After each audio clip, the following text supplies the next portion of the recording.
Hello students, welcome back to the channel. DA2 अकॅडमीच्या आणखी एका लाईव्ह सेशन मध्ये मी प्रसाद सर तुम्हा सर्व 12वी कॉमर्स आणि आर्ट्सच्या विद्यार्थ्यांचं मनापासून स्वागत करतोय.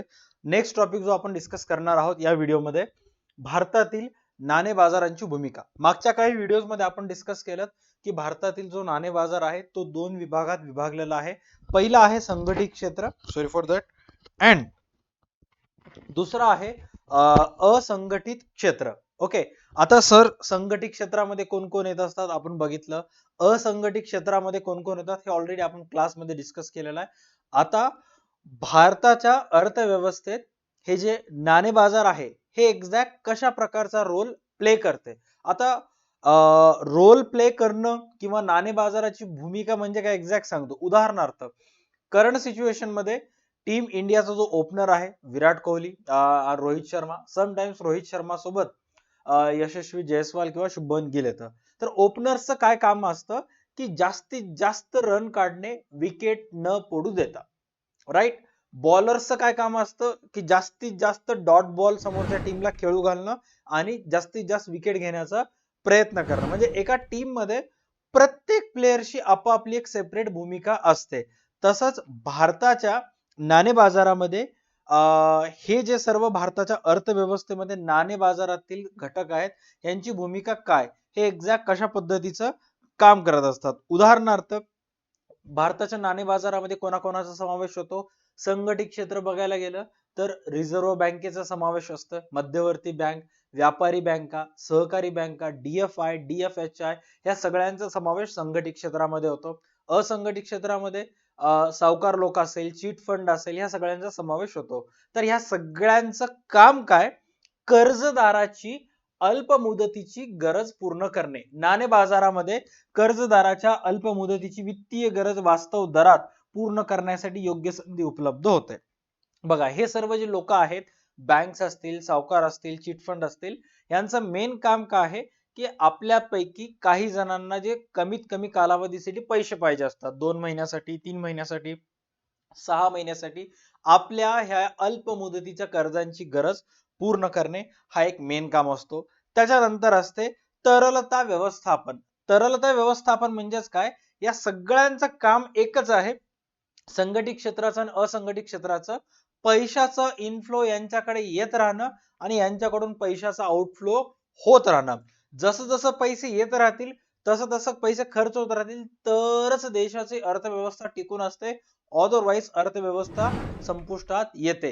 या जगामध्ये ऍट दिस मोमेंट जर प्रत्येकाने ठरवलं की उद्यापासून एकही रुपये खर्च करायचा नाही, सगळेजण आपापले पैसे आपापल्या जवळ ठेवायचं, 2 दिवसाच्या देशाच्या अर्थव्यवस्थेचा बट्ट्या बोळ होऊन जाईल आणि सत्यानाश होईल. त्याच्यामुळं कंपल्सरी तरलता व्यवस्थापन असणे हा अतिशय महत्वाचा आहे. आता पुस्तकीमध्ये काय दिलेलं आहे ते दिलेलं आहे, बट मी तरलता व्यवस्थापनाचं एक छोटस एक्झाम्पल सांगतो जेणेकरून तुम्हाला समजेल. ऑलराईट. एक हॉटेल व्यावसायिक होता ज्याच्या हॉटेलमध्ये अनेक रूम्स सर्वसामान्य टुरिस्ट लोकांसाठी, ज्याला ज्याला आता बघा, मोठ्या मोठ्या शहरामध्ये किंवा देवस्थानच्या ठिकाणी जाता तर आपण जे बाहेर गावावरून आलेली लोक आहेत तर आपण लॉजेसवर, हॉटेलवर राहण्यासाठी प्राधान्य देता. इमॅजिन करा की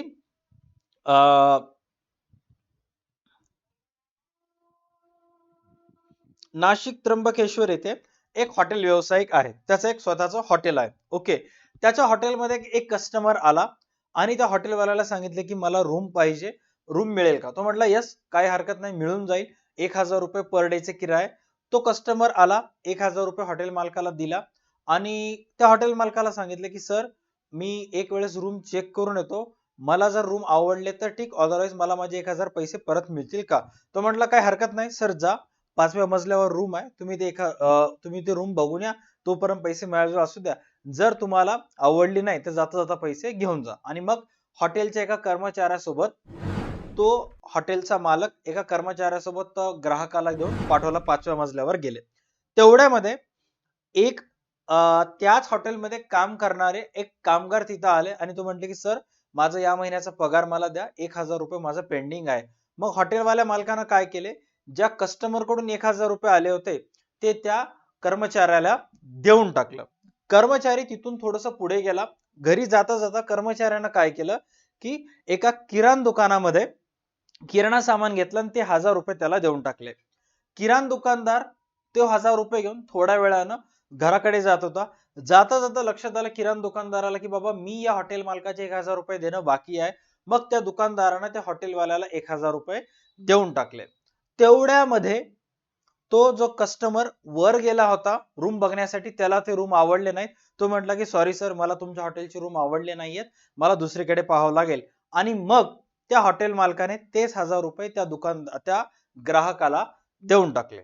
बघा, 1000 रुपये होते, तेच 1000 रुपये, 500-500ची दोन नोटा, बट ते सर्क्युलेट झाल्यामुळं अनेकांच्या गरजा पूर्ण झाल्या.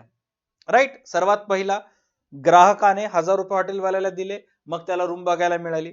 तेवढ्यात त्या हॉटेल मालकानं तेच 1000 रुपये त्या काम करणाऱ्या व्यक्तीला दिले हॉटेलमध्ये. हॉटेलमधला काम करणारा व्यक्ती किराणा दुकानाजवळ गेला, किराणा सामान भरलेले पैसे त्याला देऊन टाकले.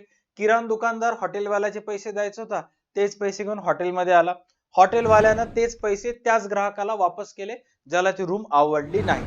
पैसे ग्राहकाजवळ आले, बट किती साऱ्यांचे फायनान्शियल गरजा, फायनान्शियल लीड्स पूर्ण केले सगळ्यांचे. यालाच म्हणतात तरलता व्यवस्थापन. आय होप हे सर्व गोष्टी तुमचे क्लिअर झाले असेल. इथं काय सांगण्यात आलेलं आहे, नाणे बाजार हा एक गतिमान बाजार आहे, त्यामुळं मौद्रिक धोरणाद्वारे अर्थव्यवस्थेतील तरलता आणि पैशाचे अधिक चांगले व्यवस्थापन करण्यास मदत होते. परिणामी देशात आर्थिक स्थैर्य लाभते आणि आर्थिक विकास होतो. आता तरलता व्यवस्थापन कळालं. येणाऱ्या टॉपिक मध्ये म्हणजेच याच प्रश्नामध्ये 5वा का 6वा मुद्दा आहे मौद्रिक धोरण, ज्याला मॉनेटरी पॉलिसी असे म्हणतात, जे की आरबीआय द्वारे दर 2 महिन्याला लावण्यात येते. आता मौद्रिक धोरणामध्ये किंवा मॉनेटरी पॉलिसी मध्ये काय करण्यात येते काय नाही, आपण अपकमिंग टॉपिक मध्ये चेक करूयात. त्याच्यानंतर आहे गुंतवणूक पत्रक व्यवस्थापन, ज्याला पोर्टफोलिओ असं म्हणतात. आता मागच्या काही टर्म्स मध्ये, मागच्या काही दिवसापासून पोर्टफोलिओ हा शब्द खूप प्रचलित आलेला आहे. पोर्टफोलिओ म्हणजेच काय की एका व्यक्तीनं त्याच्याजवळ असलेले पैसे कुठे कुठे गुंतवून ठेवले याच्या यादीला पोर्टफोलिओ म्हणतात. आता उदाहरणार्थ, माझ्याजवळ समजा 10 लाख आहेत आणि 10 लाख पैकी 5 लाख मी शेअर्स मध्ये गुंतवले, 5 लाख मी गोल्ड मध्ये गुंतवलं आणि 2 लाख मी सिल्वर मध्ये गुंतवलं, तर हा एकंदरीत माझा पोर्टफोलिओ आहे. राईट. आता इथं काय सांगण्यात आलेलं आहे चेक करा. नाणे बाजार गुंतवणूकदारांच्या जोखीम आणि परताव्याच्या प्राधान्यानुसार बनविलेल्या विविध प्रकारच्या आर्थिक साधनांशी निगडीत असतो. नाणे बाजारमध्ये नीट लक्षात घ्या, भारतीय नाणे बाजारमध्ये गुंतवणूकदार म्हणजेच काय, आता माझं अकाउंट एसबीआय मध्ये आहे, एसबीआय बँकेत मी फिक्स डिपॉझिट केलं किंवा एसबीआयच्या म्युच्युअल फंड मध्ये मी पैसे गुंतवला, तर तो माझा एक गुंतवणूक असेल. राईट. ती माझी काय असेल, गुंतवणूक असेल. तर गुंतवणूकदाराच्या जोखीम आणि परताव्याच्या प्राधान्यानुसार बनविलेल्या विविध प्रकारच्या आर्थिक साधनांशी निगडीत आहे. आता उदाहरणार्थ, मी एसबीआय मध्ये एसबीआयच्या म्युच्युअल फंड मध्ये पैसे का गुंतवायलो, इन फ्युचर मध्ये मला त्या गुंतवणुकीवर काय मिळाला पाहिजे, परतावा मिळाला पाहिजे. त्या प्राधान्यानुसार जे भारताचं नाणे बाजार आहे ते मला विविध प्रकारच्या साधनांशी निगडीत मदत करते. उदाहरणार्थ, मला फिक्स डिपॉझिट मध्ये पैसे गुंतवणूक करायचे, बँक्स मला मदत करतील. मला ईटीएफ मध्ये पैसे गुंतवायचे, बँक्स मला मदत करतील. मला स्टॉक मार्केट मध्ये पैसे गुंतवणूक करायचे, बँक्स मला मदत करत असतील. मला सरकारच्या बॉन्ड्स मध्ये पैसे गुंतवणूक करायचे, बँक्स मला मदत करतील. Not only banks, commercial banks असतील, त्याचबरोबर कोऑपरेटिव्ह बँक्स असतील, हे सगळे चिट फंड्स वगैरे मला मदत करतील, हे इथं सांगण्यात आलेलं आहे. म्हणजेच एखाद्या गुंतवणूकदाराला गुंतवणूक करायचं असेल आणि त्या गुंतवणुकीवर परतावा मिळायचा असेल, तर ते करण्यासाठी भारतीय नाणे बाजार गुंतवणूकदाराला मदत करते. याद्वारे गुंतवणूकदाराला निरनिराळ्या वित्तीय मालमत्तांचे तारण ठेवण्यास सक्षम होतात. यामधून जोखीम कमी करण्यास आणि जास्तीत जास्त परतावा मिळण्यास मदत होते. आता नाणे बाजार कशा कशा पद्धतीने मदत करते, स्टॉक मार्केट मध्ये पैसे गुंतवणूक करायचे, बँक्स तुम्हाला मदत करतील. आजच्या जमान्यामध्ये जर तुम्हाला सोनं गहाण ठेवून जर पैसे पाहिजे, बँक्स तुम्हाला गोल्ड लोन देतील. राईट. एखाद्या व्यक्तीला आय थॉट चला बसलो होतो. एखाद्या व्यक्तीला कार लोन पाहिजे, बँक्स त्याला मदत करतील. एखाद्या व्यक्तीला होम लोन पाहिजे, भारतीय नाणे बाजार त्याला मदत करेल. देशाच्या एकदम दुर्मिळ भागातल्या एखाद्या व्यक्तीला जरी पैशाची गरज पडली, सावकार लोक त्याला मदत करतात, जे की नाणे बाजारातील काय असेल, एक असंघटित क्षेत्र असेल. ऑलराईट. त्याच्यानंतर नेक्स्ट आहे समतोल यंत्रणा. आणखी एक महत्वाचा पॉइंट काय सांगण्यात आलेला आहे, नाणे बाजार साधनांचे तर्कसंगत वाटप आणि गुंतवणूक प्रवाहातील बचत गतिशील करून अल्प मुदतीच्या निधीची मागणी आणि पुरवठा यांच्यात समतोल स्थापित करण्यास मदत करते. वापस तेच पॉइंट इथं सांगण्याचा प्रयत्न केलेला आहे. एक एक गोष्टी आपण बघूयात. नाणे बाजार साधनांचे तर्कसंगत वाटप आणि गुंतवणूक प्रवाहातील बचत गतिशील करून अल्प मुदतीच्या निधीची मागणी आणि पुरवठा यांच्यात समतोल साधण्यास स्थापित करण्यास मदत करते. आता उदाहरणार्थ भारतातले जे बँक्स आहेत, कमर्शियल बँक्स असतील किंवा व्यापारी बँका असतील, हे लोकांकडून काय करत असतात, दीर्घ मुदतीसाठी अल्प मुदतीसाठी पैसे जमा करत असतात. म्हणजे लोकांकडून सेव्हिंग म्हणून लोकांना बचतीची सवय लावतात, की बाबा पैसे वाचव, कुठेतरी पैसे वाचवा, तुम्हाला भविष्यात कामाला येतील आणि त्याच पैशावर आम्ही तुम्हाला लोन देऊ. अशा कडून अनेक लोकांकडून बचतीच्या माध्यमातून पैसे जमा करतात आणि ते जमा झालेले पैसे समोर ज्या व्यक्तीला कर्ज पाहिजे, कर्जाच्या स्वरूपात त्याचा पुरवठा करत असतात. इथं काय सांगण्यात आलेलं आहे, चेक करा. अल्प मुदतीच्या निधीची मागणी आणि पुरवठा यांचा समतोल स्थापित करण्यास ते एक प्रकारचे काय करत असतात, मदत करतात. समतोल यंत्रणा म्हणजेच काय, लोकांकडून बचतीच्या स्वरूपात पैसे घेणे आणि त्यांच्या मागणीनुसार त्यांना पाहिजे असलेले पैशांचा पुरवठा करणे, मागणी आणि पुरवठा यांच्यात समतोल साधण्याचा एक प्रकारे काय करत असतात, प्रयत्न करत असतात. आता एवढंच नाही, नेक्स्ट पॉइंट मध्ये काय सांगण्यात आलेलं आहे, सरकारच्या वित्तीय गरजा. जसं तुम्हा आम्हाला रोज डे टू डे लाईफ मध्ये पैशाची गरज असते, तसंच शासनाला सुद्धा अनेक योजना राबविण्यासाठी, ऑलरेडी राबवण्यात आलेले धोरण व्यवस्थित पूर्ण करण्यासाठी, शासनाचं दैनंदिन कामकाज पूर्ण करण्यासाठी शासनाला पैशाची गरज पडत असते.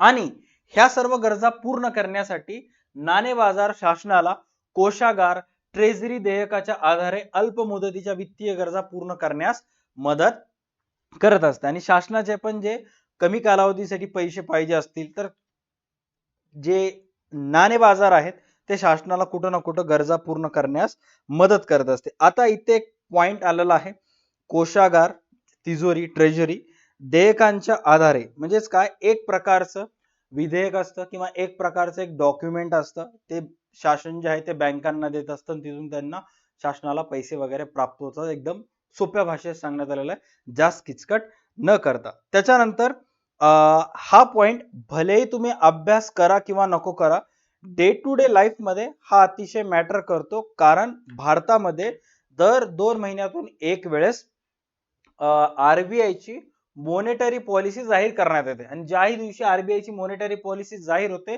त्याचा परिणाम भारतीय भाग बाजारावर, इंडियन स्टॉक मार्केटवर क्विक इम्पॅक्ट त्याचा परिणाम पडत असतो. आता हे जे आरबीआय ची मॉनेटरी पॉलिसी आहे, हे दर 2 महिन्यातून एक वेळेस घेण्यात येते. बघा किती, दर 2 महिन्यातून एक वेळेस घेण्यात येते, म्हणजेच वर्षाला टोटल 6 मौद्रिक धोरण जाहीर केले जातात. मॉनेटरी पॉलिसी कमिटी एमपीसी बैठक घेते.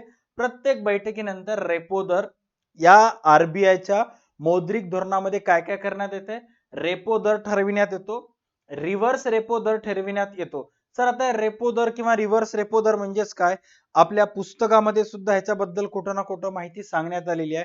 थोडक्यात समजून घ्या की आरबीआय ची जी मॉनेटरी पॉलिसी होते, सर्वात पहिला त्याच्यावर चर्चा करण्यात येते महागाईवर नियंत्रण ठेवणे, देशामध्ये आर्थिक स्थैर्य राखणे, त्याचबरोबर आर्थिक विकासाला कसं चालना देता येईल हे ठरवणे. काय मागच्या 5-6 वर्षापासून करायला त्यांनाच माहित, कारण डॉलरचे जे रेट्स आहेत ही compare to rupees, compare to Indian rupees to dollar वरचेवर पडत आहे.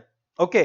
त्यानंतर चलन विषयक स्थिरता राखणे, रोजगार व गुंतवणूक वाढीस मदत करणे. त्यानंतर नेक्स्ट सांगण्यात आलेलं आहे आरबीआय मौद्रिक धोरणासाठी वापरणारी साधने. आता कोणती कोणती साधने आरबीआय वापरते चेक करा. सर्वात पहिला, या मॉनेटरी पॉलिसी मध्ये रेपो दर ठरविण्यात येतो. आता रेपो दर म्हणजेच काय समजून घ्या की सगळे कमर्शियल बँका आहेत, state bank of India, axis bank, ICICI bank, हे सगळे जे बँक्स आहेत ते रिझर्व्ह बँकेकडून कर्ज घेतात आणि ते पैसे घेत असताना रिझर्व्ह बँक काय करत असते, त्यांना व्याज आकारत असते. जसं तुमच्या आमच्या सर्वांचं खातं SBI मध्ये असतं, ऍक्सिस मध्ये असतं, तसंच तुमच्या गावात असणाऱ्या ऍक्सिस बँकेचं एक खातं मेन RBI मध्ये असतं. RBI म्हणजे काय, शिखर बँक आहे. RBI मध्ये आपण अकाउंट उघडू शकत नाही, बट तुमच्या गावातली एक बँकेचं खातं कोणाकडे असतं, RBI कडे असतं. आणि इथं काय सांगण्यात आलेलं आहे की हे सर्व बँका रिझर्व्ह बँकेकडून कर्ज घेतात, त्याच्यावर जे व्याजाचा दर लावण्यात येतो त्याला रेपो रेट म्हणतात. आता रिव्हर्स रेपो रेट म्हणजेच काय, की काही काही बँकामध्ये एवढं पैसा असतं की त्यांना RBI कडून घ्यायची गरज पडत नाही, उलट ते बँका RBI ला म्हणतात आम्हाला तुमच्याकडून पैसे नकोत, आमचेच पैसे तुम्ही घ्या, त्याच्यावर आम्हाला व्याज द्या, मग त्याला रिव्हर्स रेपो दर म्हणतात.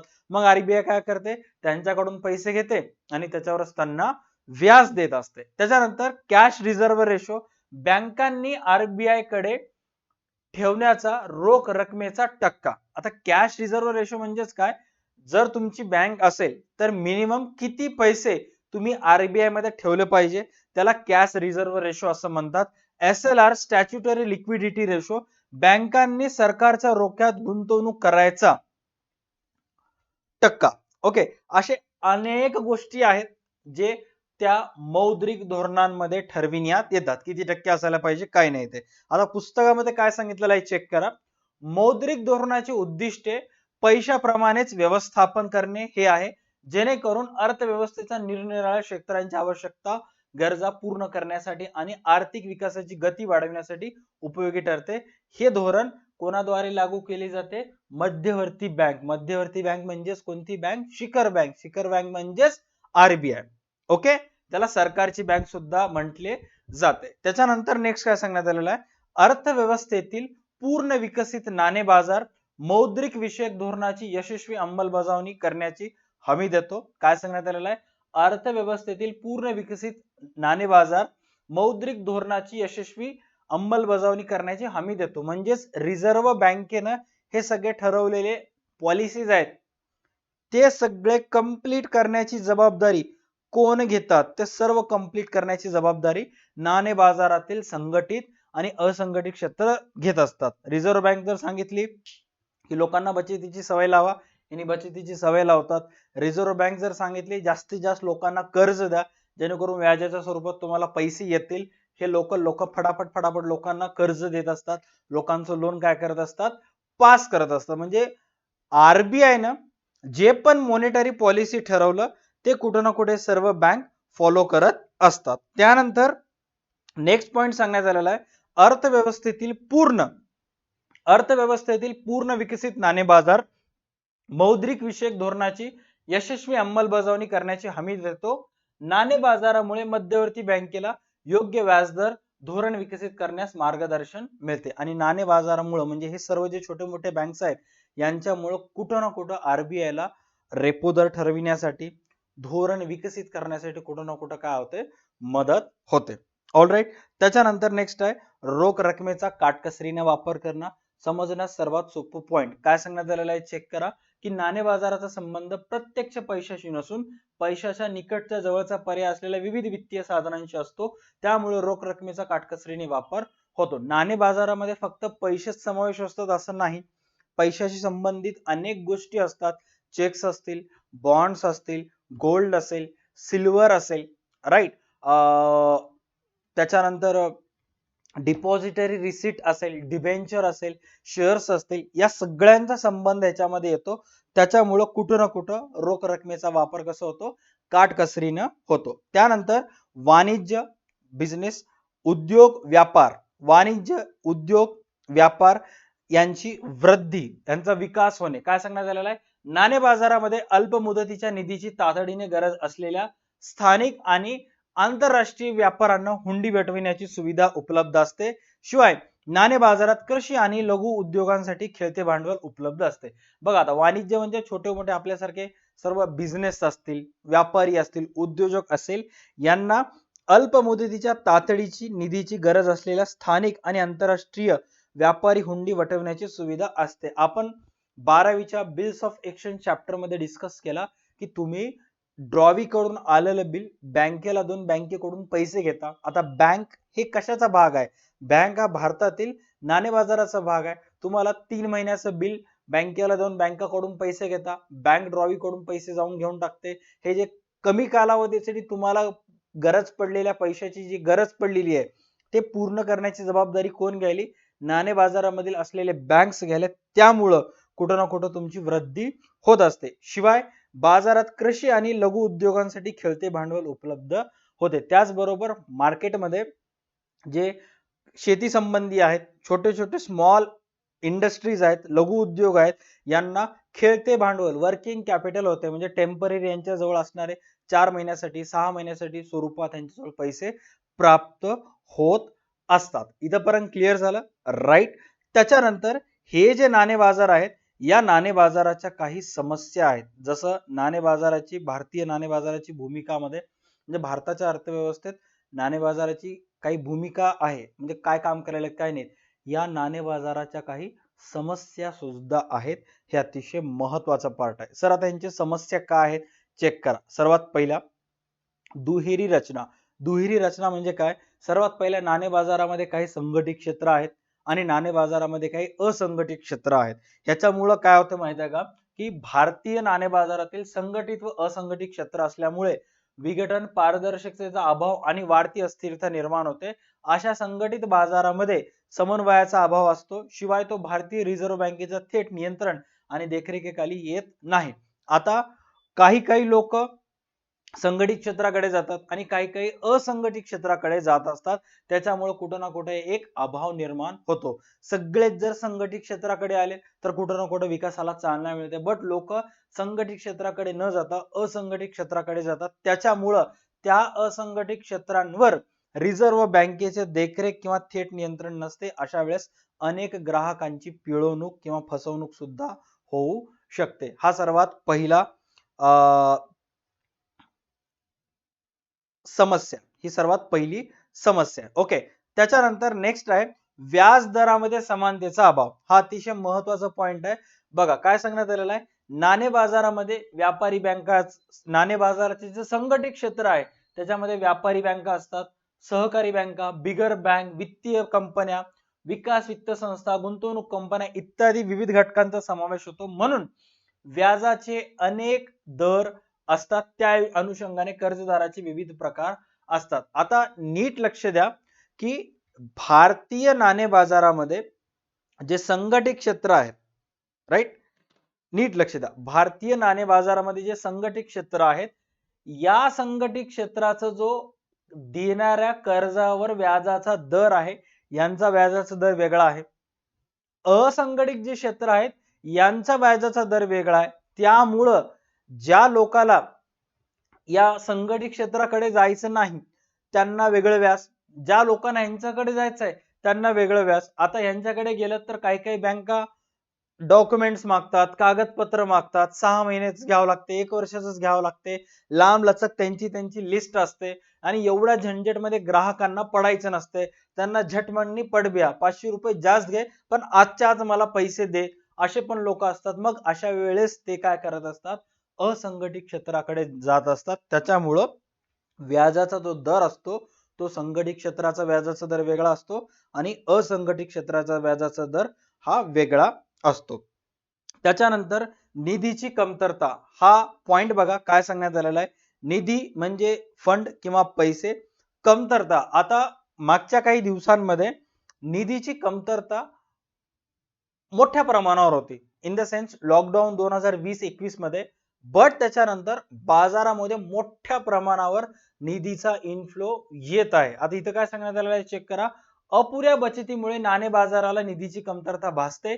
दरडोई उत्पन्न, लोकांमध्ये बँकिंग सवयीची कमतरता, निरुपयोगी उपभोग खर्च, ग्रामीण भागात अपुऱ्या बँकिंग सुविधा इत्यादी बाबी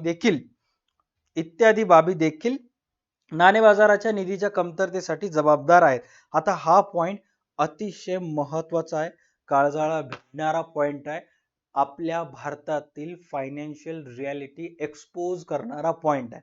काय सांगण्यात आलेलं आहे, अपुऱ्या बचती. साला लोकांना पैसे बचत करण्याची आदतच नाही. जसं पैसे इकडून आले तिकडं खर्च. आपल्या समाजामध्ये असे एक मोठा वर्ग आहे की रोज सकाळी घरातून बाहेर पडतो, कामाला जातो, 500 रुपये तिथून कमवून आणतो, संध्याकाळी घरी येत असताना 200 रुपये बार मध्ये खर्च करतो, 200 रुपये तंबाखू मध्ये खर्च करत असतो, 100-200 रुपये चिकन मटन हे असे सगळ्या बिनकामाच्या वस्तू घरी घेऊन येतो आणि घरी आल्यावर झोपी जातो. किती घरात देतो? फक्त 100. कमाई 500, बचत फक्त 100. याला अपुरी बचत म्हणतात. किंवा ते सुद्धा घेऊन येत नाही. आणि हा एक दोन वर्ग नाहीत, मोठा वर्ग आहे जे बोलायला किंवा हे गोष्टी त्यांच्या फॅमिली मेंबर्सला पण माहित असतात, बट आपल्या फॅमिलीचं नाव खराब होऊ नये म्हणून, आपल्या फॅमिली चार चौघांमध्ये आपल्या फॅमिली बद्दल ही गोष्ट चर्चेची बाब बनू नये म्हणून ते बोलायला घाबरत असतात. बट कुठे ना कुठे संपवायला पाहिजे. अपुऱ्या बचतीची सवयमुळे नाणे बाजारात निधीची कमतरता असते. लोकांना पैशाची सवय, बचत करायची सवयच नाहीये. पैसे कसे येतील? दुसरा, दरडोई उत्पन्न. दरडोई उत्पन्न म्हणजेच काय की भारताचं जे राष्ट्रीय उत्पन्न आहे डिवायडेड बाय भारतामध्ये असणारे लोक, म्हणजे प्रत्येकाचं व्यक्तीचं वार्षिक उत्पन्न किती आहे ते भारतामध्ये लोकांचं उत्पन्न आहे ते अतिशय कमी आहे. दोहा कतार हा एकमात्र देश आहे जिथं दरडोई उत्पन्न जगातील सर्वात जास्त आहे. भारतातलं दरडोई उत्पन्न बऱ्यापैकी कमी आहे. भारतात जर बघायला गेलं तर आय गेस प्रत्येक व्यक्तीचं जर ऍव्हरेज काढलं तर दिवसाला 200 रुपये का 150 रुपये प्रत्येक व्यक्तीचं दिवसाचा ऍव्हरेज होतो. आणि वर्षाचं जर बघायला गेलं तर 30 ते 35 हजार प्रत्येक व्यक्ती वर्षाला कमवतो. काय काय व्यक्ती मिनिटाला कमवतात, तर काय काय व्यक्ती दिवसाला सुद्धा, महिन्याला सुद्धा तेवढे पैसे कमवत नाहीत. दरडोई उत्पन्न. लोकांमध्ये बँकिंग सवयीची कमतरता. बँकिंग सवयीची कमतरता म्हणजेच काय की एखादा एक व्यावसायिक आहे, त्यानं ठरवला की रोज 1000 रुपये काही पण करून बँकेत जमा करायचं. आणि एखादा एक व्यावसायिक ठरवला की 1000 रुपये करून महिन्याला 30,000 व्हायलेत, काय उकडून घेणार आहोत आपण, काय गरज नाही. आता जो व्यक्ती ठरवला की बाबा 1000 रुपये दिवसाला जमा करायचे, काहीही करून कसंही करून तो गिराकला कन्व्हिन्स करून गोड गोड बोलून काही करून वस्तूची विक्री करतो, दुकानात 1000 रुपये आणतो, आणल्यानंतर संध्याकाळी पिग्मी एजंटला देऊन टाकतो 1000 रुपये. बरं जो असं करत नाही त्याचं काही टार्गेटच नाहीये. कस्टमर आला, सावकार हे आहे का? आहे. कितीला आहे? 500 ला आहे. कमी होते का? नाही होत नाही. कस्टमर गेला. आता जो व्यक्ती पैसे बचत करायचं ठरवलेलं आहे त्यानं विचार, कस्टमर येतात त्याच्याकडे, सावकार कितीला आहे? 500 ला आहे. कमी होत नाही का? तू लगेच विचार करतो, यार सकाळपासून 700 रुपये जमा झालेत, आणखी जर 500 आलेस तर आपल्या भरती होऊन जाते. ही वस्तू अशी मला 450 ला पडली. त्याला विचारतो तुम्हाला कितीला पाहिजे. तू लगेच समोरच्या व्यक्तीला विचारतो 500 रुपयाला आहे, तुम्ही लास्ट कितीला घेता? तो समोरचा व्यक्ती म्हणतो सावकार 480 देता का? घेऊन जा. 450 त्याच्या घरात आली. 50 ऐवजी त्याला किती फायदा मिळाला? 30 मिळाला. 30 ला 30 आहे, बट त्याचे पैसे जमा झाले ते 1000 रुपये संध्याकाळी काय करणार? बँकेमध्ये जमा करणार. राईट. बँकिंग सवयीची कमतरता. निरुपयोगी उपभोग खर्च. गरज नसलेल्या सुद्धा वस्तू आपण आपल्या घरात आणतो. सध्या तर इंस्टाग्रामवर ट्रेंड चालू आहे, अननेसेसरी कोणती वस्तू बघ ना लगेच मागवणं, भलेही त्याचा वापर तेवढं करा नको करा. ओके. मला एक गोष्ट लहानपणी असताना आमच्या शाळेतल्या सरांनी सांगितली होती, कोणतीही वस्तू घेत असताना सर्वात पहिले बघायचं ते किती रुपयाला आहे आणि चेक करायचं की तेवढे दिवस किंवा तेवढे महिने ती चालणार का.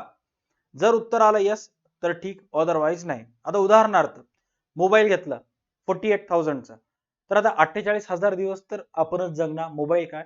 बट एक अंदाजा, मी 48,000 चा जर मोबाईल घेतला तर मी हा मोबाईल 48 महिने व्यवस्थित वापर करू शकतो का? हा चालेल का? आन्सर जर आला यस, 48 महिने म्हणजे किती? तर नियर अबाउट 4 वर्ष. 12 चोक 48. 48,000 चा मोबाईल 4 वर्ष मी घेतला, चाललं ठीक. 48,000 चा मोबाईल घ्यायला एका वर्षात खराब, लगे दुसऱ्या वर्षी ते मोबाईल 20,000 ला विकून दुसरं घेणं, याला म्हणतात निरुपयोगी उपभोग खर्च. याच्यामुळे सुद्धा कुठं ना कुठं तुमचं नुकसान होते. आणि ग्रामीण भागात अपुऱ्या बँकिंग सुविधा. ग्रामीण भागात बँकेचे सुविधा चांगले नसतात. जेवढे सुविधा मेट्रो सिटीज मध्ये, टियर 1 टियर 2 सिटी मध्ये असतात, तेवढे विलेज साईडला, रुरल एरियामध्ये नसतात. त्याच्यामुळे सुद्धा कुठं ना कुठं नुकसान होत असतं. नेक्स्ट सांगण्यात आलेलं आहे हंगामी चढ उतार. आता बघा काय सांगण्यात आलेलं आहे, निधीची मागणी हंगामानुसार बदलते. म्हणजे लोकांना जी पैशाची गरज पडते ते सीझन वाईज गरज पडते, असंही नाही की कधी. विशेषतः ऑक्टोबर ते जून या हंगामा काळात कृषी उत्पादनांमध्ये व्यापार करणे, व्यवसायातील गुंतवणूक इत्यादी विविध कारणासाठी मोठ्या प्रमाणात वित्त आवश्यक असते. पावसाळा येऊन गेलेला असतो सप्टेंबर ऑक्टोबर मध्ये, जून जुलै ऑगस्ट सप्टेंबर मध्ये पावसाळा येऊन गेलेला असतो. त्यानंतर पेरणीचं सीझन वगैरे पीक टाइम चालू असतं. लगन सराई दिवाळीच्या नंतर आणि उन्हाळ्यात चालू असते. या टाइम मध्ये लोकांना मोठ्या प्रमाणात पैशाची गरज पडत असते. यामुळे नाणे बाजारात मोठ्या प्रमाणात चढ उतार आढळतात आणि या टाइम मुळे, या सिच्युएशन मुळे नाणे बाजारामध्ये मोठ्या प्रमाणात चढ उतार आढळतात. म्हणजेच काय, या टाइम मध्ये तुम्ही बँकेमध्ये जा, गर्दी असते. या टाइम मध्ये कोणत्या सावकाराजवळ पैसे मागायला जा, गर्दी असते. एखाद्या फायनान्स मध्ये जा, गर्दी असते. हवे तेवढे पैसे आपल्याला मिळत नाहीत. वित्तीय समावेशाचा अभाव काय सांगण्यात आलेला आहे, दुर्बल घटक आणि निम्न उत्पन्न गटासारख्या असुरक्षित गटाकरिता अजूनही देशात बँकिंग सुविधा अपुऱ्या असून दुर्बल गट व कमी उत्पन्न वर्गापर्यंत त्या पोहोचू शकलेल्या नाहीत. यातून वित्तीय समावेशन अभाव दिसून येते. बघा, ज्यानं जास्त कमाई करायला आहे, महिन्याला लाख लाख करोड करोड रुपये छापलेला आहे, त्यानं तर बँका स्वतःहूनच त्याच्या घरी येतात. बट जे माणूस दिवसाला 100 रुपये कमवायले, जे माणूस दिवसाला 200 रुपये कमवायले, ज्या माणसाचं वार्षिक उत्पन्न 5,000 6,000 10,000 आहे, अशा व्यक्तीपर्यंत ह्या नाणे बाजारातल्या बँकिंग सुविधा असतील हे पोहोचू शकत नाही. त्यामुळं वित्तीय समावेशन अभाव दिसून येते. वित्तीय समावेशन अभाव म्हणजेच काय, की श्रीमंताला चांगल्या चांगल्या सुविधा, ज्याच्याजवळ पैसा आहे त्याला चांगल्या चांगल्या सुविधा, ज्याच्याजवळ पैसे नाही त्याला ढुंकून कोणी बघणार गेले. ओके. तंत्रज्ञान सुधारणेतील दिरंगाई. आता तंत्रज्ञान सुधारणेतील दिरंगाई म्हणजेच काय, एखादे एक नवीन तंत्रज्ञान आलं, एखादी एक गोष्ट झाली तर ते सगळ्याच ठिकाणी होत नाही, खूप कमी ठिकाणी होतं. उदाहरणार्थ, वित्तीय बाजार विकासासाठी व सुरळीत कार्यासाठी आधुनिक तंत्रज्ञानाचा वापर आवश्यक आहे. परंतु तंत्रज्ञान सुधारणेमध्ये दिरंगाई होत असल्यामुळे नाणे बाजाराच्या कार्यात अडथळे येतात. आता तुम्ही बँकामध्ये काही काम करायला जा, सर दर बारला केवायसी अपडेट करा म्हणतात, दर बारला पासबुक अपडेट करा म्हणतात, दर बारला एक वेळेस आधार कार्ड आणि बँक अकाउंट लिंक करा म्हणत असतात. दर 6 महिन्याला काही ना काही होत असतं. त्याच्यामुळं आपले जे व्यवहार आहेत ते अडखळून जातात. आता माझ्या ओळखीमध्ये एकाला बँकेचा हप्ता उचलायचा होता, बँकेतून पैसे उचलायचे होते आणि बऱ्यापैकी मोठी अमाऊंट होती. त्याच्या जवळ पैसे होते, बट पासबुक अपडेट करा, केवायसी नाहीये, बँकेमध्ये लाईन आहे, या सगळ्या गोष्टींमुळे त्याला स्वतः जवळचे पैसे उचलता आले नाहीत. कारण रक्कम मोठी होती, एटीएम न काढलं तरी दिवसाला तुम्ही किती काढू शकणार आहात, राईट. आणि मग याच्यामुळं कुठं ना कुठं तंत्रज्ञान सुधारणेतील दिरंगाईमुळे बँकिंग व्यवस्थेमध्ये अडथळे निर्माण होतात. आता सर्वात महत्वाचं, या नाणे बाजारातील समस्या तुम्ही फुल ऑन फेकाफेकी करू शकता का, कारण हा पॉइंट सोपा आहे, जास्त काय अवघड नाही. बट इफ इन केस नाणे बाजारातील, भारतातील नाणे बाजाराची भूमिका जर स्पष्ट करायचं आलं तर मुद्दे व्यवस्थित पाठ करा. लिहित असताना सुद्धा थोडंफार जास्तीत जास्त पुस्तकीतली भाषा किंवा आपल्या बिग बुल बॅच मधल्या नोट्स मधली भाषा वापरायची. ओके. नेक्स्ट पॉइंट मध्ये आपण डिस्कस करणार आहोत की नाणे बाजारातील सुधारणा. जास्त काही नाहीये, लगेच मी संपून टाकतो कारण लगेच्या नंतर आता भांडवल बाजार चालू होते, त्यामुळे कुठे देत बसत नाही. नाणे बाजारामध्ये कोणते कोणते अपग्रेडेशन आलेले आहेत, नाणे बाजारामध्ये कोणत्या कोणत्या सुधारणा झालेल्या आहेत चेक करा. सुधारणा अपडेट म्हणजेच काय, जे मागच्या 10 वर्षामध्ये नव्हतं, 20 वर्षाखाली नव्हतं, ते आता आलेलं आहे. नाणे बाजार म्हणजेच कधीही लक्षात घ्या, नाणे बाजार म्हणजे मी बोलायलो बँक्स बद्दल. ओके. आता पहा इथं काय सांगण्यात आलेलं आहे, वेगवेगळ्या वेगवेगळ्या एकच आहे, नसता वेग म्हणतात पॉइंट, शब्द एकच आहे. ओके. वेगवेगळ्या मुदतपूर्ण कालावधीच्या कोषागार बिले, व्यावसायिक पत्रे, ठेवीचे प्रमाणपत्र आणि नाणे बाजारातील म्युच्युअल फंड यासारख्या नवीन साधनांचा समावेश करण्यात आला. सर्वात पहिले कोषागार बिले म्हणजेच काय, शासनाचे वेगवेगळे बिल असतात कोषागार बिले, व्यावसायिक पत्रे, बिल्स ऑफ एक्सचेंज, ठेवी डिपॉझिटरी प्रमाणपत्र. तुम्ही जर एका कंपनीमध्ये पैसे डिपॉझिट केलात, नीट लक्षात घ्या, आणि त्याचं प्रमाणपत्र तुमच्या जवळ आहे, बट तुम्हाला पैसे पाहिजेत, जे एसपीचे आहेत त्यांना लगेच समजून जाईल. नीट लक्ष द्या काय सांगालो, तुम्ही एका कंपनीमध्ये पैसे गुंतवणूक केलात ठेवीच्या स्वरूपात, त्या ठेवीवर तुम्हाला ठेवी प्रमाणपत्र मिळालं, बट आता तुम्हाला पैशाची गरज पाहिजे, ठेवी प्रमाणपत्र बँकेला द्यायचं आणि बँकेकडून पैसे घ्यायचे, राईट. तुम्ही जर पैसे देऊ शकला नाही, बँक ते प्रमाणपत्र जाऊन कंपनीला देते आणि कंपनीकडून पैसे काढून घेत असते. यासारख्या अनेक म्युच्युअल फंडचे स्कीम सुद्धा असतील. यासारख्या नवीन साधनांचा समावेश करण्यात आला. त्याच नंतर तरलता समायोजन सुविधा अंतर्गत रिझर्व्ह बँकेने रेपो दर आणि रिव्हर्स रेपो दर यांचा समावेश करण्यात आला. आत्ताच सांगितलं होतं. रेपो दर म्हणजेच काय? रिझर्व्ह बँक जे तुम्हाला बँकांना पैसे देते ते. रिव्हर्स रेपो दर म्हणजेच काय? बँकाजवळ ऑलरेडी पैसे आहेत आणि बँकेने रिझर्व्ह बँकेला जर व्याजाने पैसे दिले तर त्याला रिव्हर्स रेपो दर म्हणतात. त्याच्यानंतर national electronic fund transfer, RTGS, real time gross settlement या निधी हस्तांतरणाच्या सुधारणा करण्यात आलेल्या आहेत. नेफ्ट म्हणजेच काय? की पैसे टाकल्याबरोबर दर 15 मिनिटाचा एक स्लॉट असतो. दर 15 मिनिटाला जगातल्या या बँकेत त्या बँकेत ऑटोमॅटिक ट्रान्झॅक्शन होत असतात. त्याला नेफ्ट म्हणतात. अकाउंटच्या क्लासमध्ये अभ्यासला असेल. आरटीजीएस म्हणजे काय? Real time gross settlement. तुम्ही देगलूरमध्ये आहात आणि तुम्हाला मुंबईमध्ये एका व्यक्तीच्या अकाउंटवर पैसे टाकले असेल, 12 वाजून 1 मिनिटाला पैसे टाकलात तर 12 वाजून 1 मिनिटालाच त्याच्या अकाउंटमध्ये पैसे जातील. नेफ्ट मध्ये 12 वाजून 1 मिनिटाला टाकलात तर 12 वाजून 1 मिनिट ते 12 वाजून 15 मिनिटाचे सर्व ट्रान्झॅक्शन 12:15 ला जातात. 12:17, 12:18, 12:19, 12:20 अशा वेळेचे जे ट्रान्झॅक्शन आहेत ते 12 वाजून 30 मिनिटाला जात असतात.